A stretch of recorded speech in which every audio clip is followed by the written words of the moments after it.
no hay líquido dentro de este espacio. Este espacio contiene muchos vasos sanguíneos y eso se incrementa mucho más en las pacientes gestantes por compresión de la vena cava por el útero que comprime a la vena cava a medida que pasa en los semestres del embarazo. Acá tenemos la diferencia, miren el grosor, primeramente el grosor entre la aguja raquídea y la aguja epidural. Acá tenemos dos agujas. Esta es la aguja raquídea, la que estoy señalando con el puntero, y acá tenemos la aguja epidural. Miren la diferencia de grosor, una 27, una 18. Con la aguja raquídea yo llego hasta, corto la dura madre y llego al espacio subaracnoideo.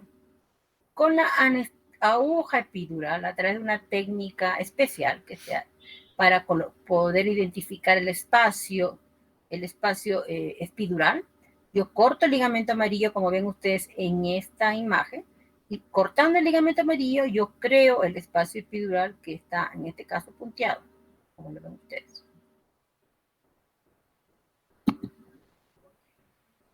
Con respecto al nivel del dermatoma y a los efectos que provoca colocarle un bloqueo a esa altura. Por ejemplo, si yo quiero, por lo general, el nivel T7 es en el borde inferior de la escápula, en la punta del apéndice sifoides.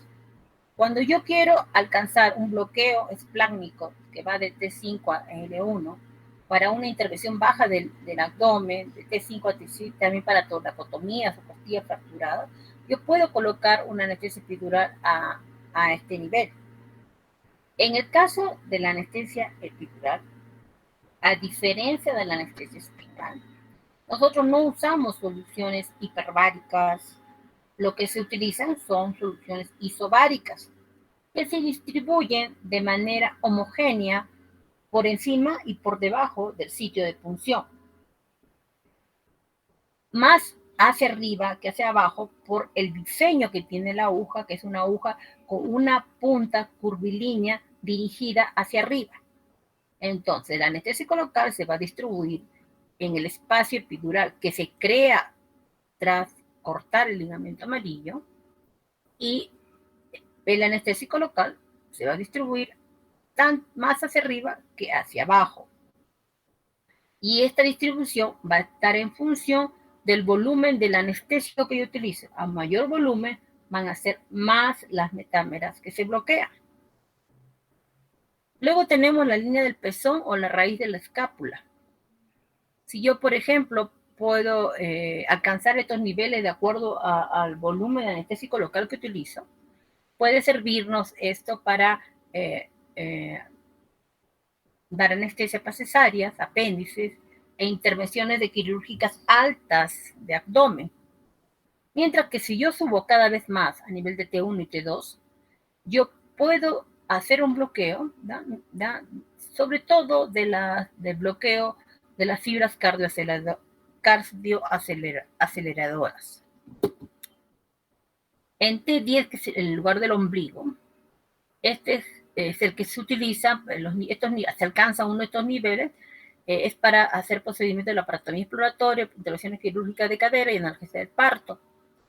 Y el nivel L2 a L3 para intervenciones de rodilla o pie, y cuando se alcanzan metámeras como S1 para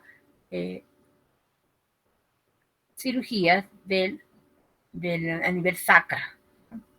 Entonces acá tenemos los dermatomas que nos van a permitir poder entender la distribución, el nivel que debo yo colocar en el bloqueo epidural para alcanzar los bloqueos sensitivos motores de lo que yo quiero bloquear de acuerdo al tipo de intervención quirúrgica. Por ejemplo, T5, T6, cirugía abdominal alta. Abdominal baja, T8, T9. Miembro inferior, T12.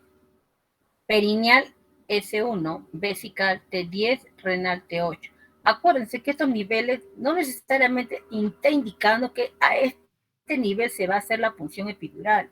Acuérdense que yo puedo hacer la punción 4 espacios por debajo de este nivel, y se alcanzan estos niveles solamente por los volúmenes que yo administro de anestésico local. Acá tenemos, para poder entender la diferencia entre la epidural y la raquidia, que cuando yo coloco una aguja epidural, solamente yo corto los ligamentos interlaminares hasta el ligamento amarillo y no ingreso a la médula espinal, ¿no?, para colocarle el anestésico local. Hemos señalado en la anterior clase de que la columna vertebral tiene direcciones, o sea, tiene las apófisis espinosas tienen direcciones. Es muy diferente la dirección a nivel cervical, a nivel torácico y a nivel lumbar. Si yo, por ejemplo, quiero ingresar con mi aguja epidural a nivel cervical, como está explicada, o en la región torácica, nosotros tenemos que ingresar con la aguja epidural en un ángulo muy agudo para poder pasar los ligamentos interlaminares y luego, posteriormente, llegar al ligamento amarillo. Y esto es por las características que tienen las apófisis espinosas a este nivel. A diferencia de las apófisis espinosas, cuya orientación a nivel lumbar nos permite ingresar incluso a entre 60 a 90 grados con respecto a la piel. Ahora, la distancia de la piel al espacio epidural, si yo ingreso por la línea media, es aproximadamente de 4 a 6 centímetros en el 80% de la población. Claro que esto se incrementa en pacientes obesos y puede incluso acortarse en los pacientes que son delgados. ¿Qué efectos fisiológicos provocan el bloqueo epidural? Primero, que el sitio de acción en el espacio epidural va a involucrar también las raíces nerviosas que atraviesan en ese nivel, que atraviesan el espacio. Estas raíces son mixtas, ¿no?, a nivel torácico y lumbar. Y el bloqueo sensitivo va a interrumpir los estímulos dolorosos, la transmisión del estímulo doloroso, tanto somáticos como viscerales. Mientras que el bloqueo motor va a producir relajación muscular. El sitio de la inyección del anestésico local cuando se hace un bloqueo epidural debe estar cercano a estas raíces para obtener buenos resultados. Se da un bloqueo nervioso diferenciado, que se refiere al fenómeno a que las fibras sensitivas tienen diferente susceptibilidad a los anestésicos locales. En general, las fibras simpáticas son las que primero se bloquean, luego las fibras del dolor y la temperatura, después las fibras que transmiten la propiocepción, seguidas del bloqueo motor. Los efectos fisiológicos del bloqueo epidural van a depender entonces del nivel donde se haga la punción epidural y del número de segmentos que se bloquean de acuerdo al volumen de anestésico local que yo voy a inyectar en el espacio epidural. En general, los bloqueos epidurales torácicos altos y los extensos se van a relacionar con un bloqueo simpático mucho más profundo. Con respecto a los efectos cardiovasculares, cuando tenemos bloqueos por debajo de L4, el tono vasomotor se mantiene por fibras simpáticas de T5 a L1, que inervan el músculo liso vascular, la que provoca venodilatación, vasodilatación, con reducción de la resistencia vascular sistémica, menor retorno venoso y reducción del gasto cardíaco, tan igual que la anestesia espinal. El mecanismo reflejo va a ser un aumento de la vasoconstricción por encima del nivel del bloqueo, así como la liberación de catecolaminas por la médula suprarrenal. La resistencia vascular, entonces, solo va a disminuir un 15%. Cuando hacemos un bloqueo alto, es un bloqueo que llega por arriba de T4, se va a presentar un bloqueo simpático, ya que las fibras cardíacas emergen de T1 a T4.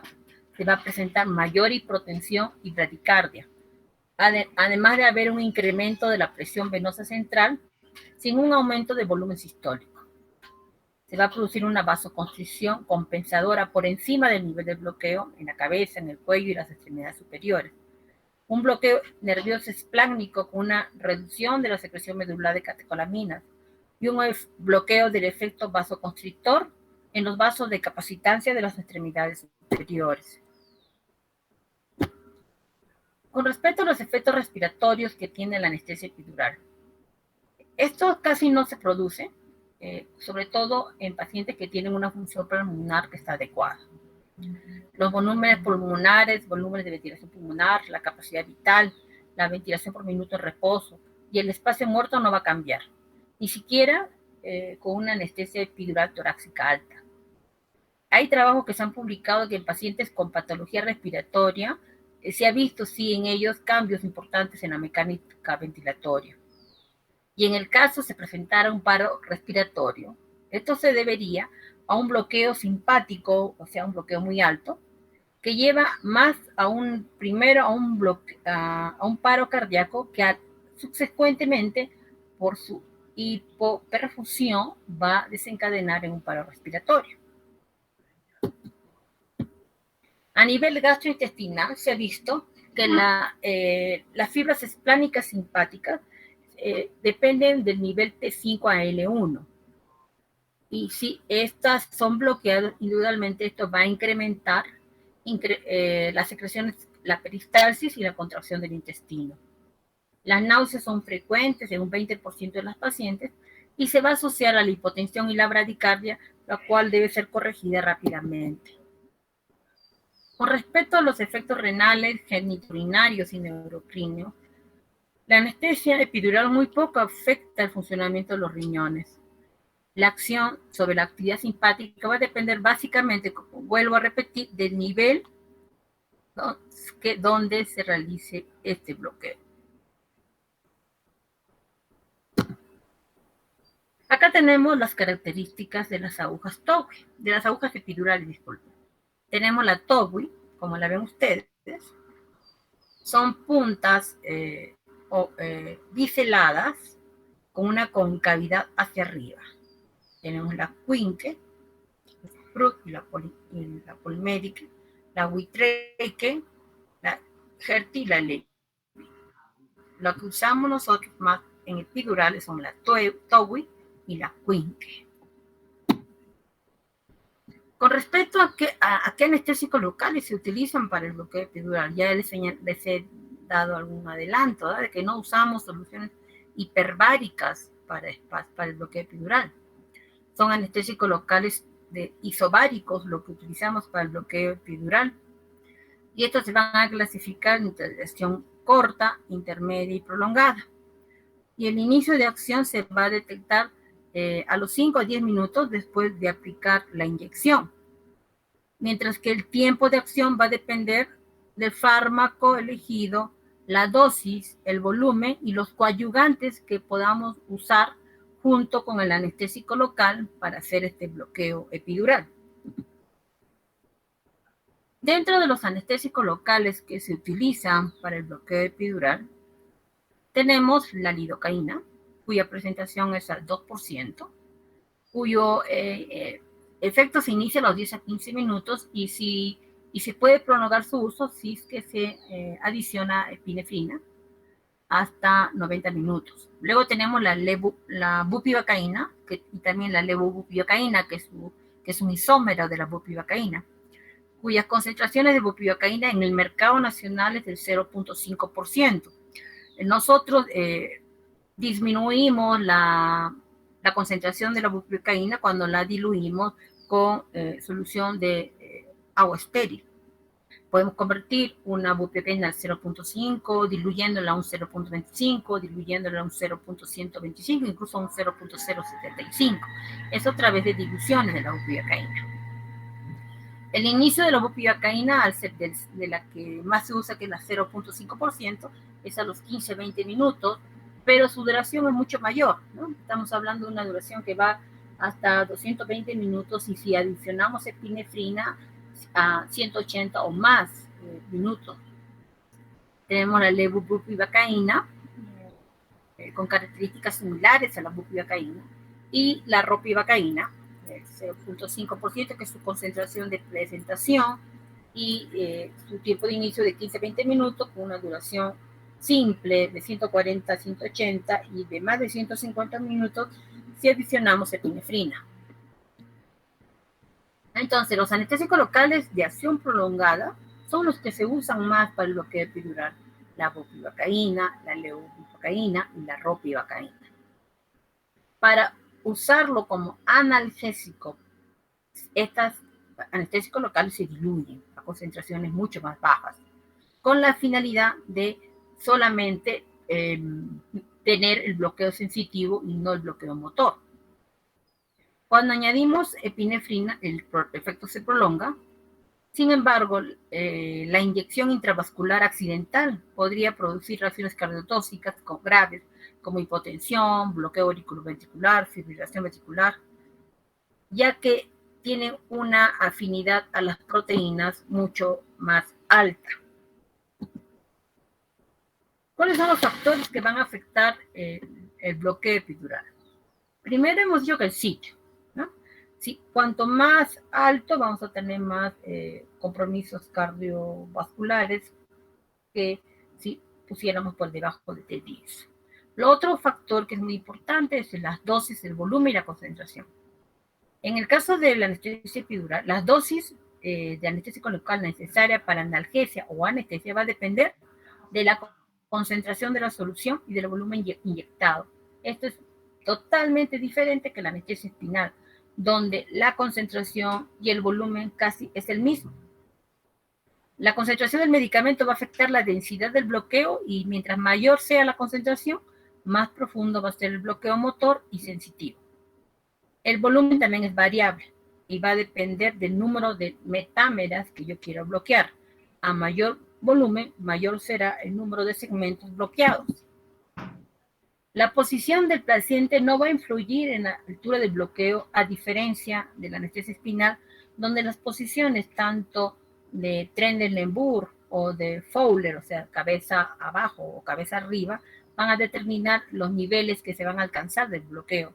En el caso de la anestesia epidural, este efecto de la posición del paciente no interfiere para nada en el nivel de los bloqueos que se adquiera. La característica del paciente, la edad, el peso, la talla, el embarazo. La dosis requerida para alcanzar el mismo nivel de bloqueo se va a reducir con la edad, ya que a medida que pasan los años, el espacio epidural se va disminuyendo. Lo mismo que ocurre con la embarazada, donde el espacio epidural, si se compara con una mujer de la misma edad, pero que no está embarazada, el espacio epidural en una embarazada es mucho menor. Luego tenemos también el riesgo de inyección intravascular. Esta es mucho mayor en el caso de una embarazada, porque tenemos en ese caso ingurgitación de las venas epidurales, lo que aumentaría el riesgo de entrada de este anestésico al torrente sanguíneo. Dentro de las complicaciones tenemos las que están relacionadas con la toxicidad sistémica de los anestésicos locales. Cuando estos se inyectan directamente en una vena epidural o a la administración de dosis excesivamente altas, se aprecia dolor de espalda, cefalea, y en algunos casos se puede incluso atravesar la dura madre y provocar anestesias subdurales o incluso suranoideas, bloqueos espinales total o altos, meningitis, aranoiditis, acceso epidural y lesiones de la médula espinal y de la raíz nerviosa. Cuando se inyecta una dosis excesiva del anestésico local en el espacio epidural o una inyección accidental en una vena epidural, se presentan los efectos de toxicidad sistémica de los anestésicos locales. ¿Por qué? Porque usamos altos volúmenes de anestésico local comparado con la anestesia espinal.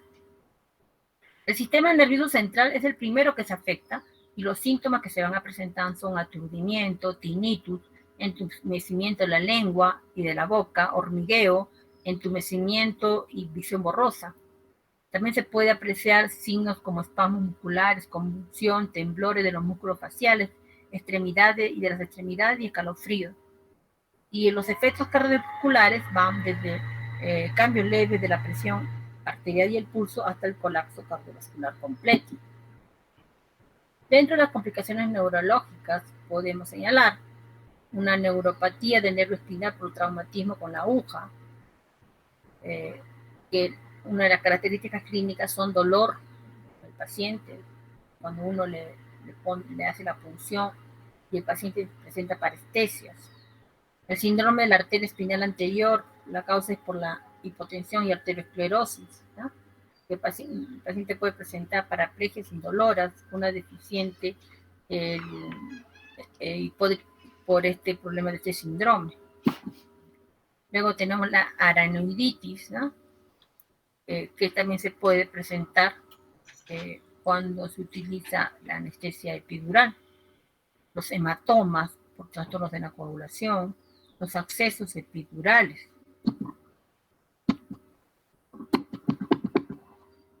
Y con eso hemos acabado todo lo que se refiere a la parte de teoría de la anestesia epidural. Voy ahora a pasarles unos videos de anestesia epidural.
No sé si están viendo, por favor.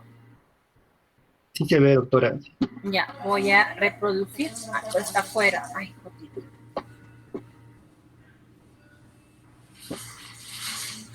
Vamos a hacer la limpieza de la zona igual con el paciente. Eso para el otro lado.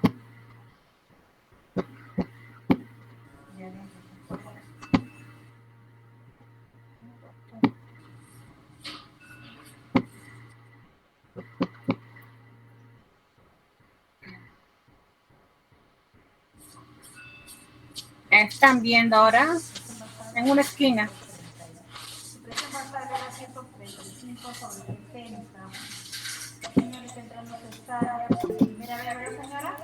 No se ve, doctora. ¿No se ve? La pantalla está negra, doctora. Sí, que está acostado. Un rato voy a...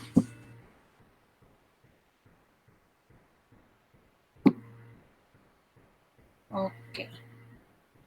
Ahora quiero saber si se ve. ¿Lo ven? Sí, doctora, sí se ve. Ahora Ya, sí, entonces doctora. vamos a empezar desde el inicio para que vean. Esta es una anestesia epidural, para que vean la diferencia con...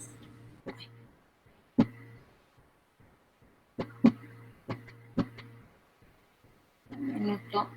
Vamos a empezar desde el inicio.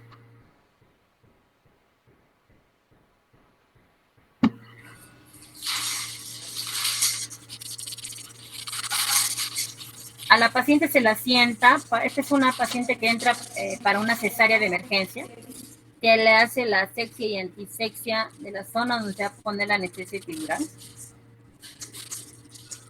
Es una cesárea. Tenemos nuestro campo estéril y tenemos todos los elementos que se utilizan con anestesia epidural. Esto que ven ustedes ahí se llama jeringa de baja presión. Esa jeringa nos permite identificar el espacio epidural. Acuérdense que nosotros no vamos a entrar al espacio raquídeo con esta técnica, o sea, no vamos a ver que a través de la aguja salga líquido cefalorraquídeo, como se hace en anestesia raquídea. Además, para esta cirugía se tiene que anestesiar con anestésico local, se tiene que anestesiar la piel de la paciente.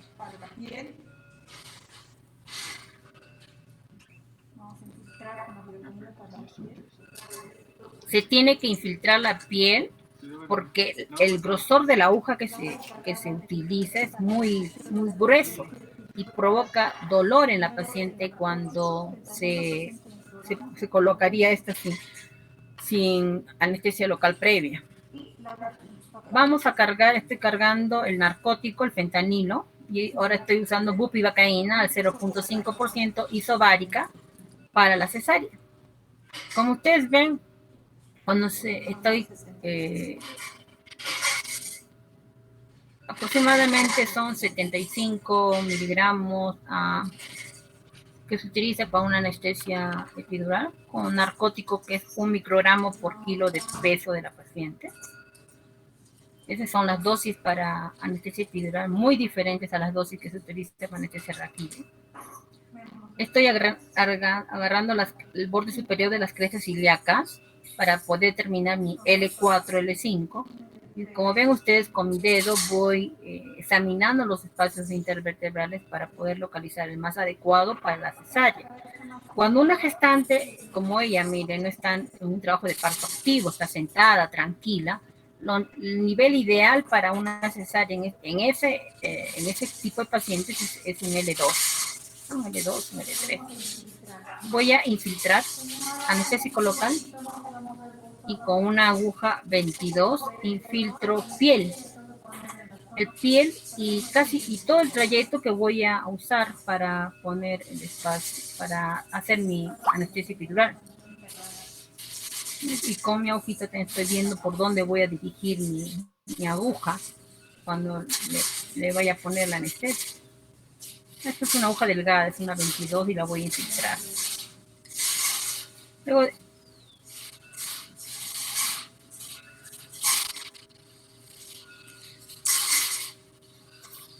entonces ahora miren la aguja epidural. Es una aguja gruesa, es una 18. La punta es convexa. Miren los ojos. Esta es una TAWI. Es la guía de la aguja. Tiene un par de alas y ustedes ven una marquita. Cada marquita es 1 centímetro. Y miren cómo yo coloco la aguja epidural. Busco el espacio en la paciente. La paciente no debe sentir dolor porque le he anestesiado previamente. Es una aguja gruesa, una 18.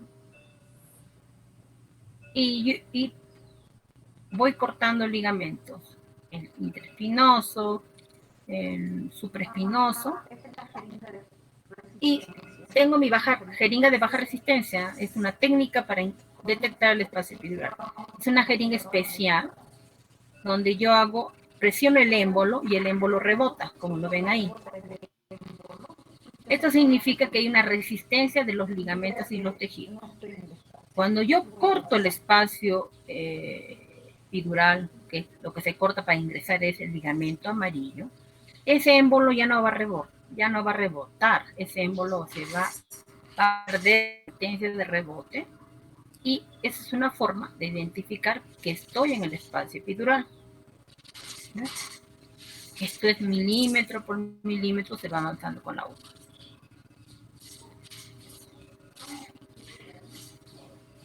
Esta técnica se hace con mucho más cuidado que la anestesia espinal, que es mucho más fácil de colocar en la anestesia epidural. Demanda mucho más entrenamiento que colocar una anestesia raquídea.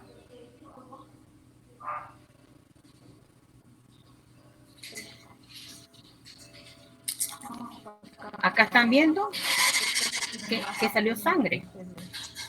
Y eso es lo que les señalaba con respecto a la embarazada.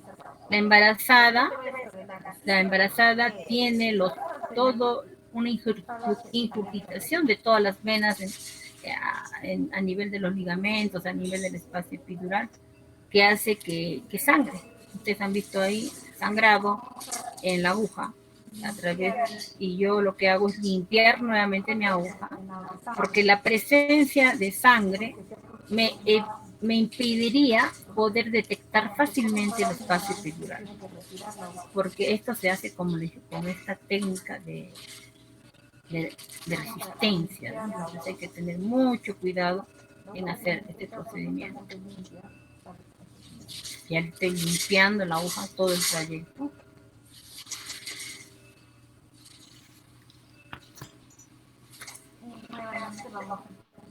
Y nuevamente empiezo con la paciente.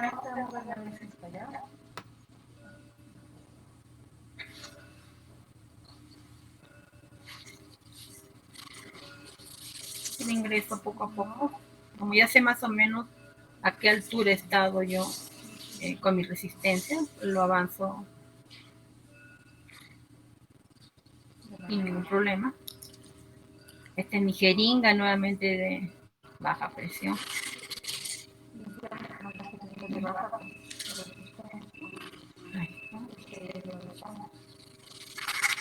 ¿Ya? Conecto el émbolo. Nuevamente, presiono el émbolo, hay resistencia. Sigo avanzando nuevamente.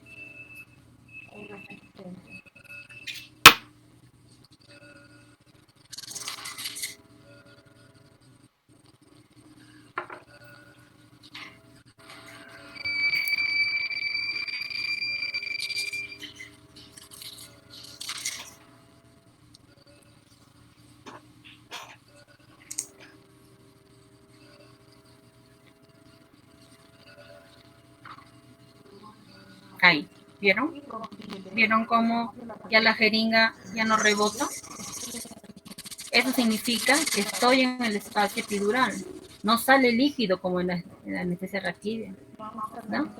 Y miren el volumen de anestésico local que se va a colocar. Estamos hablando aproximadamente de 12 a 13 centímetros. Aspiro siempre para, por si acaso puede haber una anestesia, puede ser que me haya metido el espacio raquídeo. Y le voy administrando el anestésico local poco a poco. La velocidad de inyección es de 1 milímetro por segundo. Se le avisa a la paciente que se le está colocando, porque acuérdense que estamos entrando en un espacio que no existe y la paciente puede sentir un poco de presión.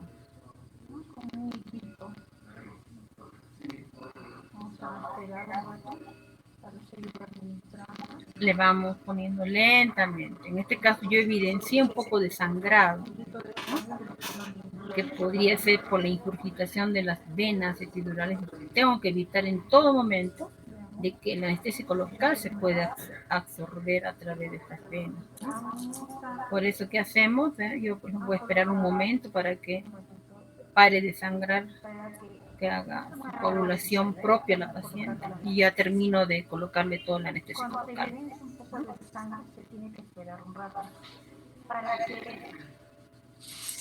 Ven ustedes el grosor de la aguja.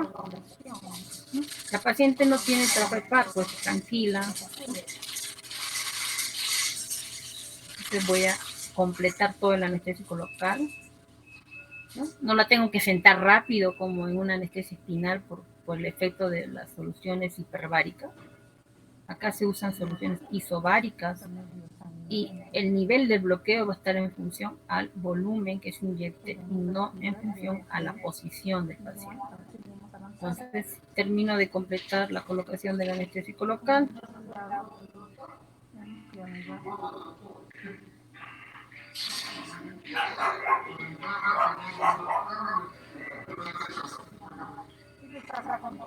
Y sacamos toda la aguja. Miren, han visto el tamaño de la aguja, el grosor de la aguja. Se retira todo el material que se utilizó y procedemos a echar a la paciente.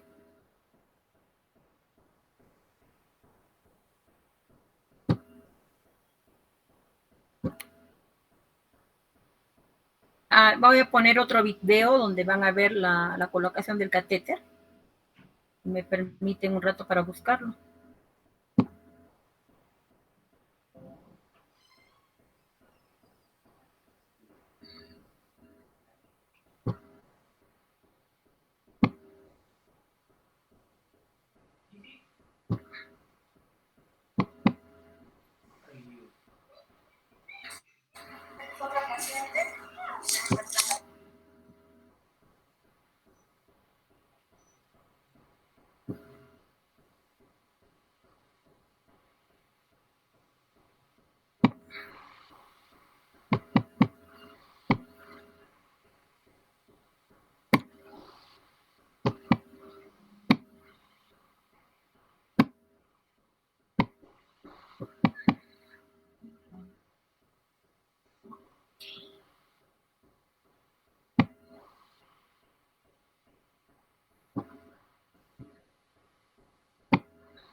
paciente luego de la anestesia.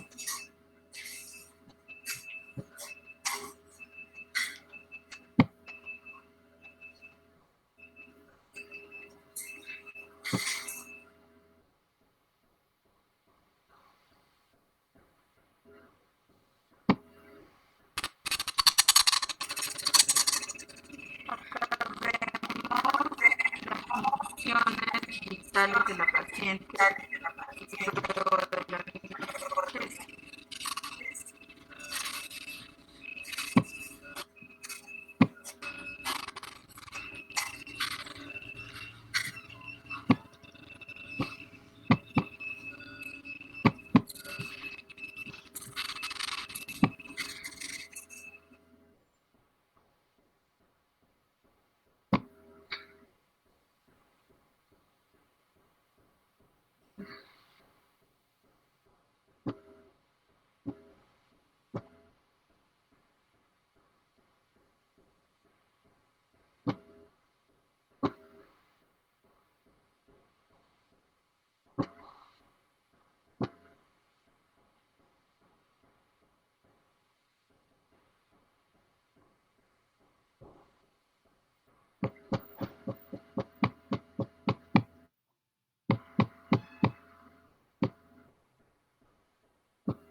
No sé si están viendo el video. Mm.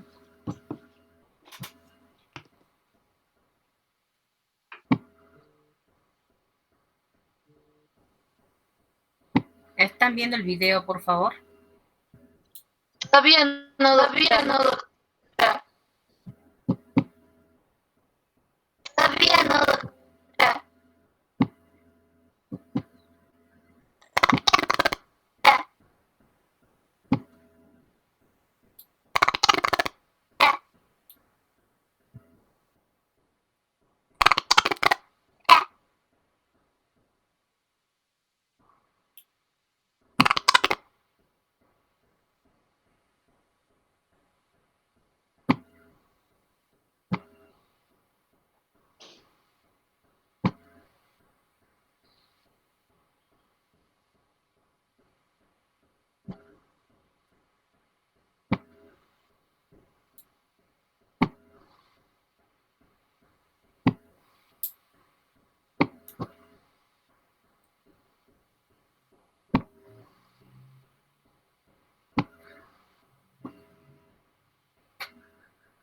Ok, voy a pasar el video.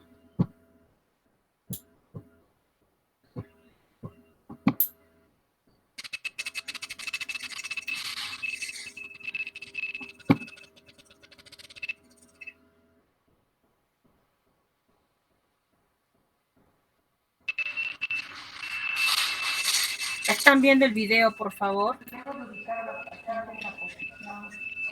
Se ve en negro la pantalla, doctora. Sí, estoy tratando de ampliar esto.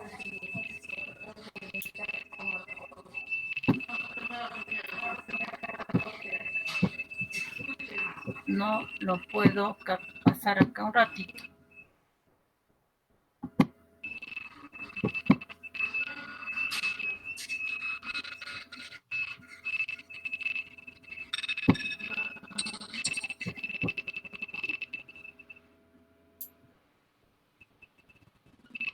A ver, un ratito que se cargue.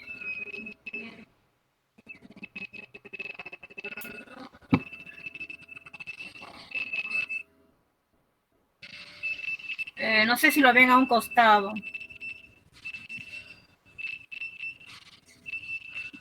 No, doctora. ¿No lo ven, por favor?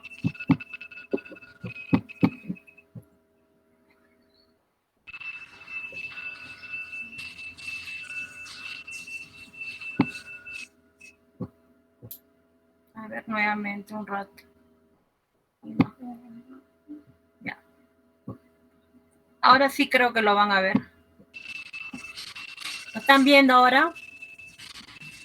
Sí se ve, doctora. Ya, ok. Esta es otra paciente. Y a ella sí se le va a poner un catéter epidural.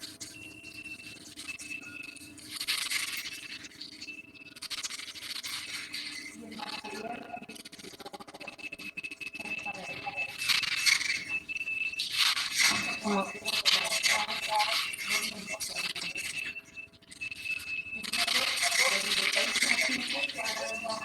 A ver, nuevamente anestésico local para la piel en la paciente.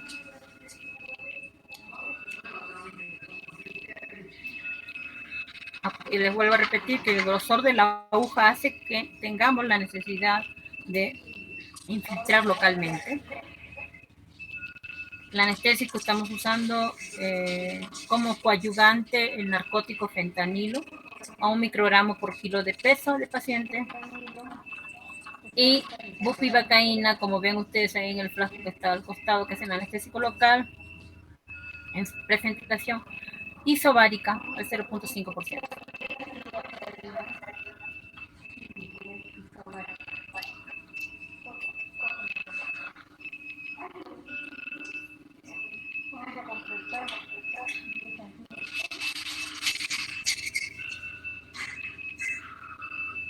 Bupivacaína al 0.5%.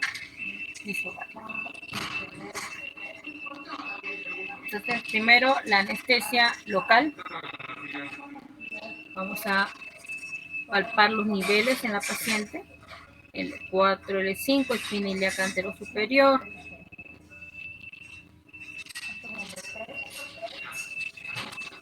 Y vamos a colocar el anestésico local. Infiltración en la piel y en todo el trayecto donde se va a colocar la aguja epidural.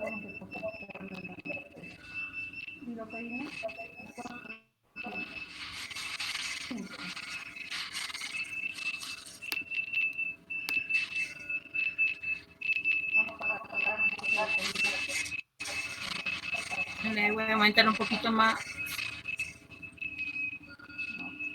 de anestésico local.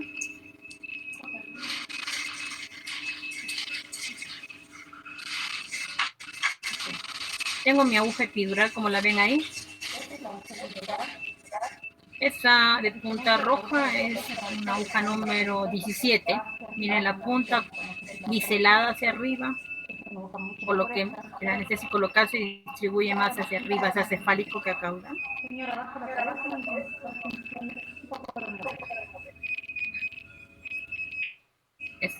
Y la aguja está marcada, entre cada espacio negrito hay 1 centímetro, ¿no?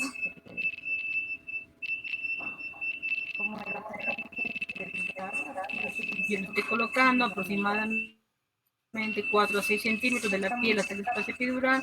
Nosotros vamos sintiendo con la mano los ligamentos que cortamos. Vamos a hacer la técnica de gota pendiente acá. Esa es la razón de esto.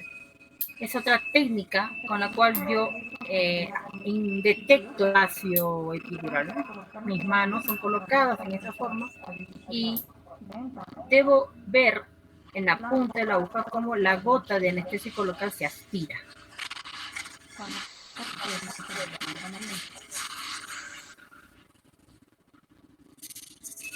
Ay.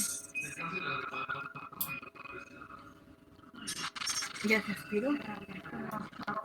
Creo que no. A ver, vamos a ver. Nuevamente la gota, trato de colocarla para que ustedes lo aprecien.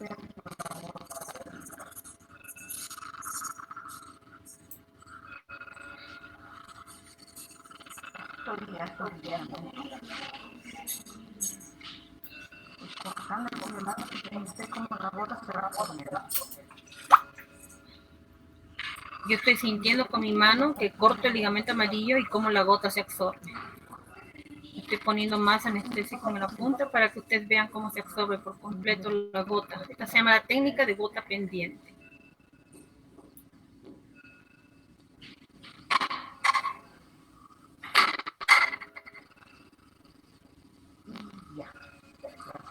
Entonces tenemos 2 técnicas para abordar el espacio epidural. La de la jeringa, como han visto ustedes. Miren cómo yo ya sé que estoy en el espacio. Aspiro primero y luego le voy colocando el anestésico local a la paciente. Poco a poco. Ya estoy en el espacio epidural. Me coloco el anestésico local. Y aspiro primero. Si sale el líquido rápido, se va a apreciar. Y le pongo el anestésico local a la velocidad que, como les digo, de 1 segundo por ml. Lentamente. Esta es la otra técnica, la técnica de gota pendiente.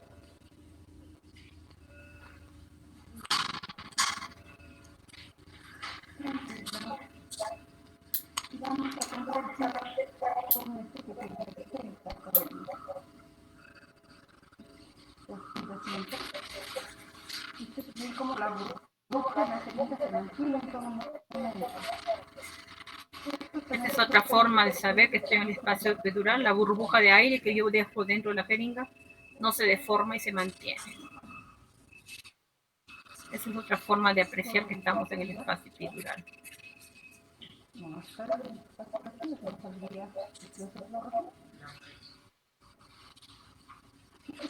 Y se le saca la hoja completa.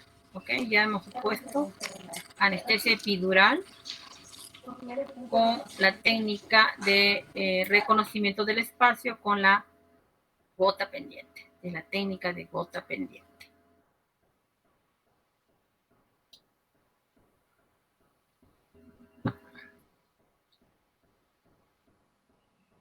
Ok.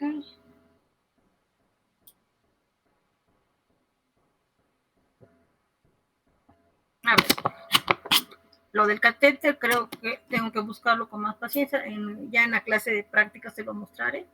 El video del catéter epidural. Pero como ustedes han visto, a diferencia de la anestesia espinal, la anestesia epidural se ingresa a otro espacio. Tiene indicaciones precisas, más para uso analgésico que para anestésico actualmente, porque actualmente más usamos la anestesia raquídea por el efecto anestésico motor, que es mucho mayor en calidad con respecto a la anestesia epidural. Sin embargo, seguimos utilizando la anestesia epidural incluso para cirugía abdominal alta, ¿no? Por los volúmenes que se coloca por encima de T10, ¿no? Y los niveles que se alcanzan por volúmenes. A diferencia de la anestesia raquídea, podríamos señalar que la anestesia epidural nos da mayor tiempo de duración de la anestesia que la anestesia espinal. Segundo, que yo puedo dejar un catéter dentro del canal epidural para prolongar el efecto del bloqueo, tanto motor como sensitivo. Básicamente más se utiliza para el manejo del dolor postoperatorio. Pero sin embargo, los riesgos que se tienen de los cambios hemodinámicos como respiratorios son muy similares a la anestesia espinal. Y el riesgo de una punción de la dura madre, imagínense con ese grosor de aguja que se tiene, son mucho mayores y por ende se tienen muchas más complicaciones de la cefalea por punción de dura madre con la anestesia epidural y con la anestesia raquídea. Preguntas al respecto, chicos. Doctora, disculpe, en el caso de la cesárea, ¿cuál es el anestésico más frecuentemente usado? ¿La bupivacaína o...? La bupivacaína es la que más se utiliza.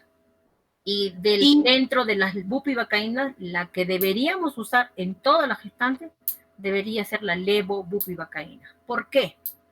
La levobupivacaína se desarrolló a raíz de que la bupivacaína provocaba mayor complicación cardiovascular en una paciente, porque tiene mayor sensibilidad para adherirse a las fibras simpáticas que tienen que ver con la regulación de la frecuencia cardíaca y sobre todo con la frecuencia cardíaca. Entonces, se veía mucho que cuando se ponía bupivacaína y esta era absorbida en forma accidental por un vaso, ustedes han visto ahí que en la anestesia que le puse a la primera señora hubo sangrado, ¿verdad?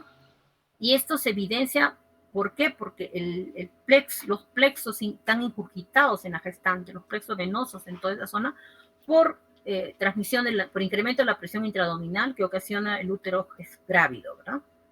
Entonces, se vio que la bupivacaína, cuando era absorbida a nivel de vasos, tenía más afinidad por provocar problemas a nivel de las fibras simpáticas cardioaceleradoras.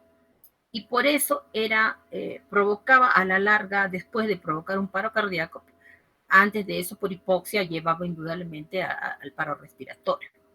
Pero que era tal la afinidad de este anestésico local por su liposolubilidad, que se impregnaba tanto a nivel de la fibra cardíaca que en muchos casos era muy difícil sacar al paciente de la historia.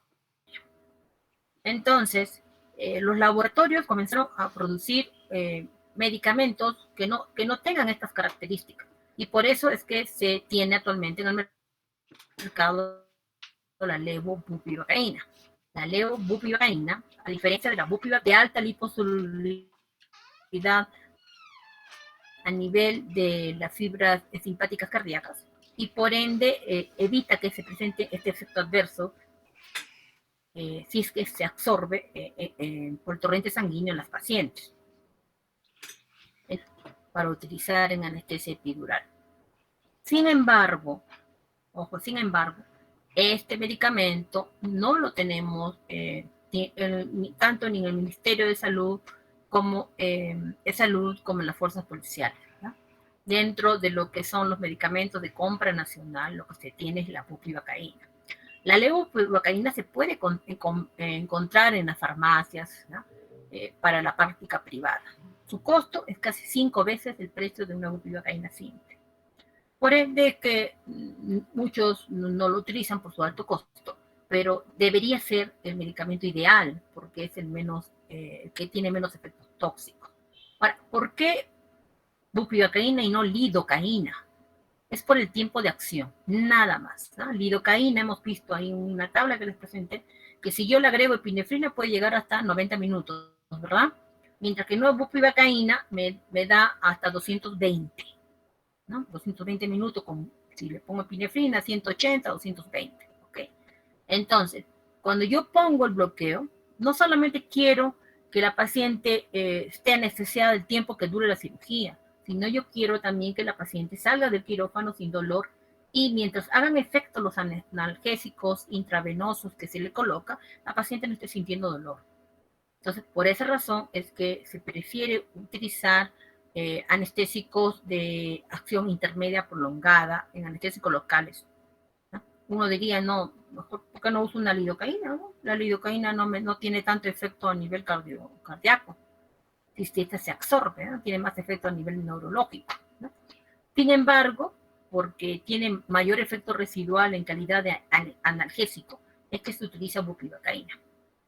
Ahora, nosotros, si disminuimos la concentración de la bupivacaína, o sea, ya no utilizamos el 0.5%, que es el frasco que han visto que yo utilizo para el bloqueo epidural, y le bajo la concentración al 0.25 o 0.125, diluyéndolo con agua destilada, yo puedo colocar un bloqueo epidural para analgesia, o sea, solo para manejo del dolor.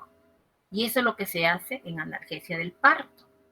En analgesia del parto se utiliza el espacio epidural, igual como han visto ustedes ahí, pero no solamente se pone, no es para poner en una sola dosis, sino que a través del espacio se coloca un catéter para que durante todo el trabajo de parto, que ustedes saben que dura más de 6 a 8 horas en un trabajo de parto normal, la paciente esté analgesiada, pueda deambular, porque lo que se trata es de que no haya un bloqueo motor, sino más que todo lo que se quiere que haya un bloqueo de las fibras sensitivas. Entonces, se coloca analgésicos en concentraciones bajas para alcanzar este bloqueo sensitivo y la paciente pueda conducir todo su trabajo de parto sin dolor, ¿ok? Y sin que el pujo final se pierda, porque para el pujo final, para sacar la cabeza del bebé, ¿no? Una vez que ya alcanzó el nivel en el canal vaginal, ¿no? Se requiere de fuerza. Y para que haya fuerza, no debe haber bloqueo motor. Pues, por ende, es que se utilizan los anestésicos locales en estas concentraciones bien bajas. Yo no sé si habría más preguntas al respecto. La parte del catéter, lo de la analgesia del parto, lo vamos a tratar en la práctica, chicos, ¿ok? En la clase de práctica. Todavía nos faltan 2 clases de prácticas para poder terminar esta unidad. ¿Preguntas?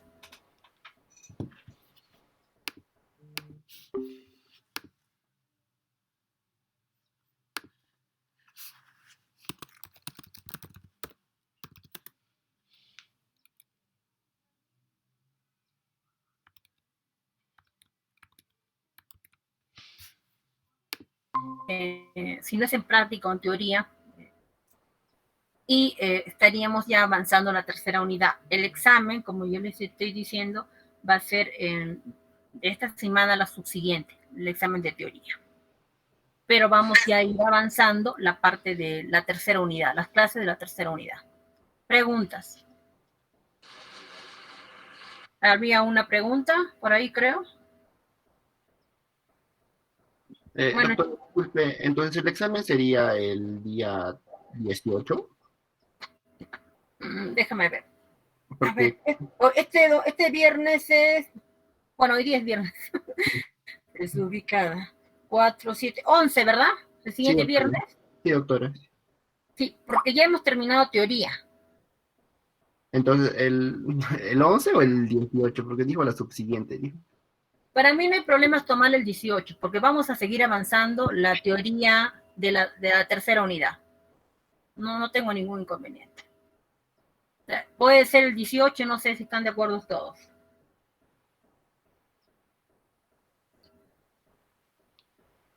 Rodrigo. Sí, doctora, lo voy a coordinar con mis compañeros. Creo que tal vez se puede cruzar con algunos exámenes el 18. Entonces sería el 11. Doctora. Creo que el 11 estaría bien, doctora, porque creo que el 18 con otros exámenes de otros cursos se va como que cruzar y no queremos eso. Ya, entonces el 11 haríamos la teoría hasta el día de hoy, ¿les parece?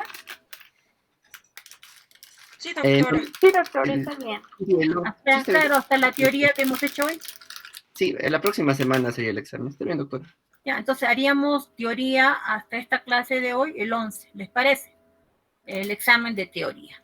Y con lo de la práctica ya vemos después, porque todavía nos faltan clases de práctica. ¿Ok? Ya, doctora, está bien, gracias. Entonces quedamos así. Y Doctora, avanza. Dime, también me puede considerar en la lista, doctora. ¿cómo te apellidas? Laisa, doctora. Ya, ok.